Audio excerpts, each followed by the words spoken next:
अल्लाह रब्बुल आलमीन ने अपने नबी दी इज्जत उत्ते गल कीती, तुसी अपनी चीज़ां समेट के कोल रखो।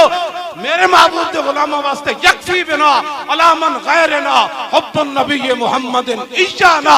हजरत हसन ने हुजूर दे सामने मिंबर ते चढ़ के क़यामत तक हुजूर दी उम्मत नूं पैगाम दिता, ओए अमरीकी इमदादा छड़ देना, ओए फ्रांसीसी नूं छड़ देना, ओ कनाडा दे यारां नूं छड़ देना, ओ पूरी दुनिया छड़ के एक कोई नारा लाना, हमारे लिए यही काफी है कि हमारे दिलों में हुजूर की मोहब्बत हो जाए।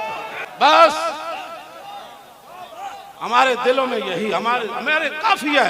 हमें किसी इमदाद की जरूरत नहीं, किसी रोटी की जरूरत नहीं, किसी असलहा की जरूरत नहीं जो फ्रांस से हमें मिले। हमारी देसी बंदूक वो काम कर जाएगी जो उनका मैरिज तैयारा भी काम नहीं करेगा, जो इन बुजुर्गों के एक हाथ का इशारा ऐसे काम कर जाएगा जो यूरोप का मिसाइल भी काम नहीं करेगा।